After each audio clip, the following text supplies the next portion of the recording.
How you guys doing? Learning anything? Anything new? Well, that's me, Jeff Tillett.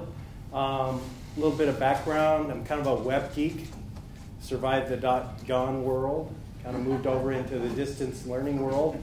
Liked the training aspect of learning. My first distance learning experience was with, it was kind of mid to late 90s. We were teaching English to a Japanese audience. Virtually, we kind of invented our own LMS, and we had some community aspects in there as well. So the students could collaborate with instructors on language, ask them questions. They could also interact with training modules. They did interactivities, watched videos, things like that. But the cool part about it was the community aspect. So they actually got to, work with a language specialist and help them with what they were learning, which was, it was fairly cutting edge at the time, and we were winging it. We probably, if I did it again, I think I could do it a lot better, but it was really cool for back then. Kind of moved into the instructional design and development thing through e-learning, and that's where I've been kind of sitting. I've worked with Microsoft and more recently T-Mobile, do some consulting, and I'm pretty much consulting right now, doing all that. So, and then, I guess next I would like to kind of get to know some of you guys a little bit. I'm not sure what you guys do. How many of you are instructional designers? Is there any IDs? All right. I know your world well. How about developers, instructional developers? Okay. What kind of tools do you use for development? Well, we do anything from custom courses to using articulate charts. Okay. All right.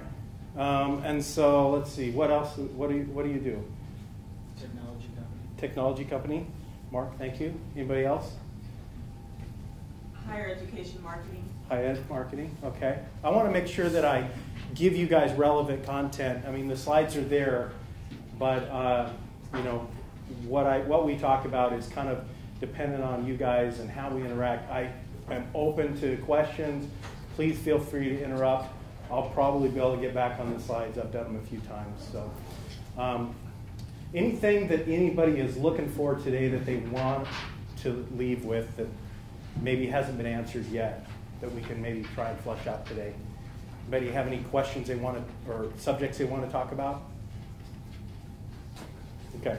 Feel free if something comes to mind. What I'm going to talk about today is a little bit of an overview of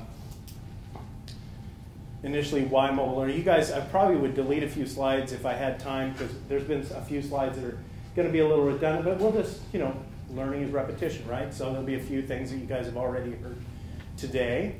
And what we are going to talk about a lot, or spend a lot of time, is on how does mobile fit into what we're doing in our organizations, right? And in my experience, what I've kind of done, what we've done, and talk about some of the considerations of that and what is mobile learning in a realistic corporate environment, because I have a little bit broader view of what mobile learning could be, all right? This is how we started out. We talked about earlier, this is traditional learning. No offense to any higher ed or low, teachers. And this is what corporate learning kind of looked like a few years back.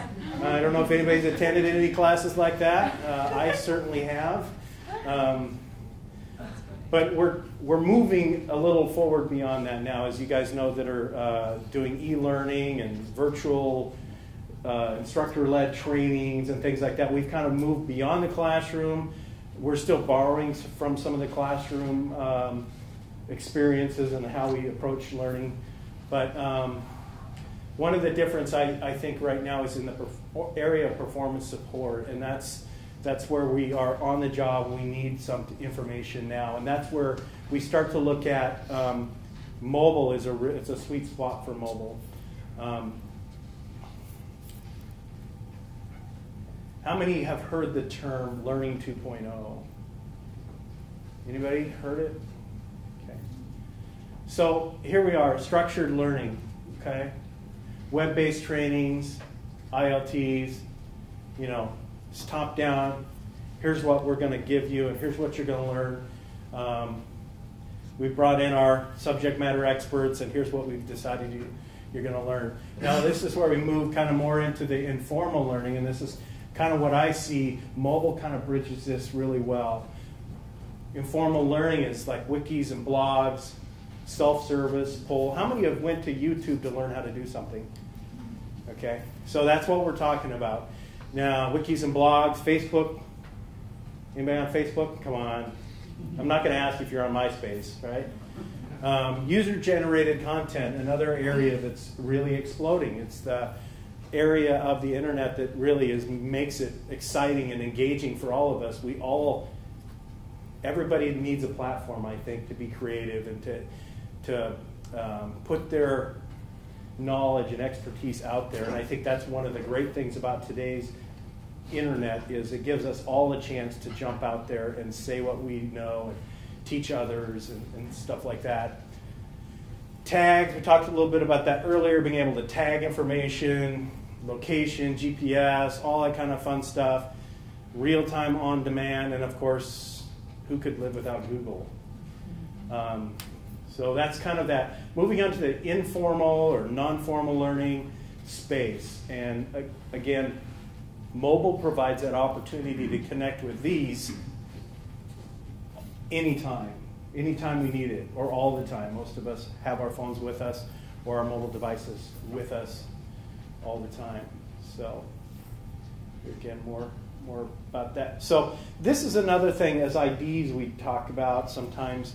In the learning world, sometimes we talk about the classroom or the training event, that single impact learning, right?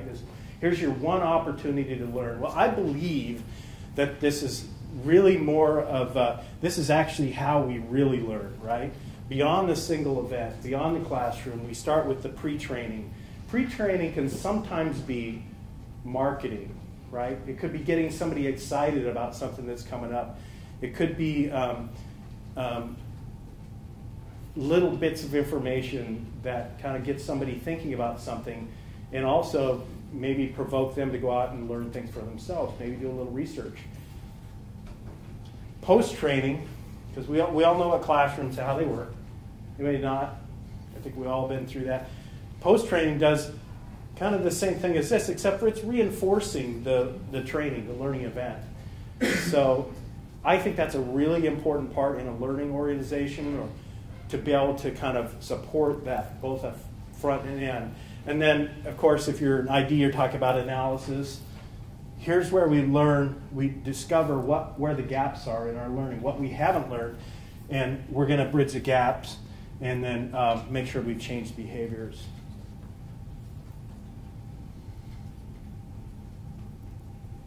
So here's where we are. Anybody there?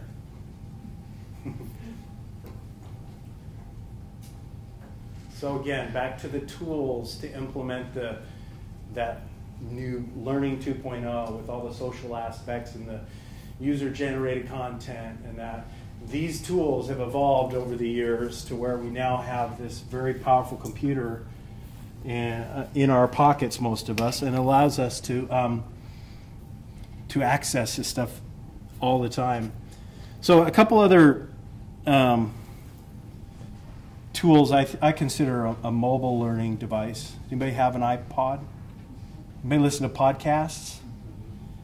I mean, when we're talking about mobile learning, we can't forget about this simplicity of a podcast.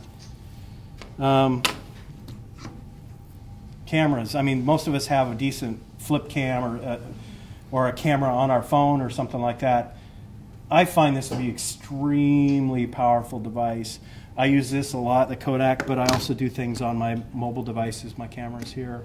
We'll talk a little bit more about that, but I consider those all mobile learning devices.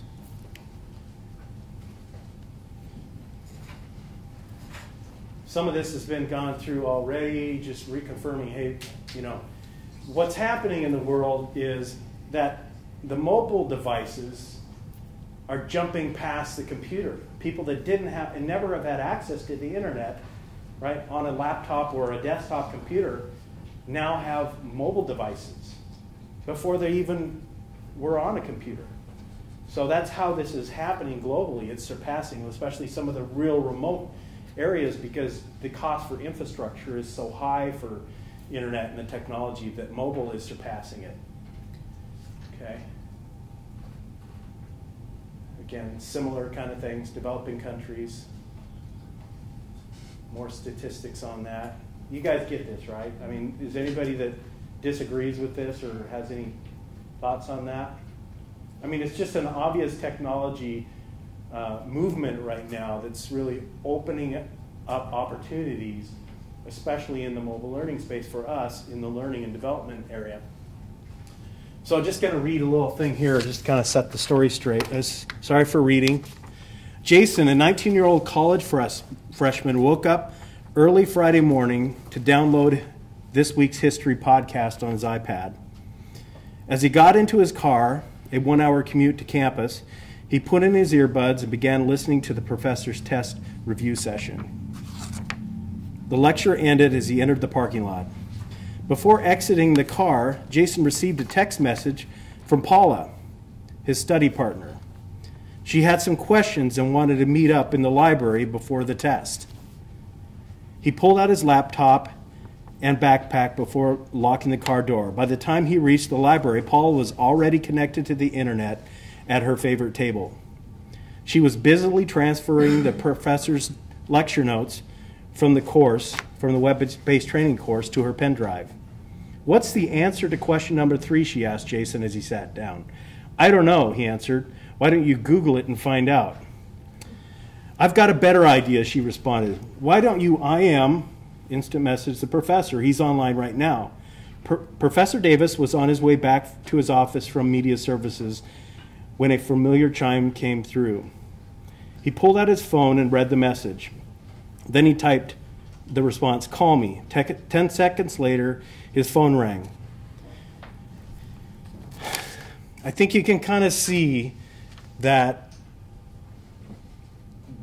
if you broaden your idea of what mobile learning is just a bit, a lot of times we think that, okay, mobile learning means I'm going to take my 4-day instructor-led training and I'm going to compact it down to, web-based training, and then I'm going to compact it further to a mobile application or mobile course. That really doesn't work, and I think most of us can agree with that. How many people have converted an ILT to an e-learning? Anybody? Is that painful or what? For the user? Yeah, it can be. So, I mean, when you go from an ILT to an e-learning, you really kind of focus on really clear objectives and what they're really needing to learn. You need to be able to move the needle, right? Because you're going to take a look at that, the behaviors afterwards, and determine whether it actually worked, right? If you're doing your job as an instructional designer, as a learning department. So that's kind of part of that whole thing. So how do I take all this content and repurpose it for the specific medium in which it's drawn?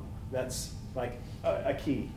But besides that, when we talked about the various, portions of learning, the pre and the post and all that kind of stuff, this is where those additional technologies can kind of come into play that are available on mobile learning. The social aspect. When I worked at T-Mobile, we had a Facebook page for our training organization. It was locked. And so we would all get in there in that Facebook page and share ideas and information and teach each other things and send links to other cool YouTube videos and stuff like that. We created a community. It was a mobile community because I could access this on my phone and I could share information anytime that I want. If I'm surfing the internet and ran into something that I thought was pertinent that my group would enjoy, and I would share it. So that is, I think, a really great way to use mobile learning.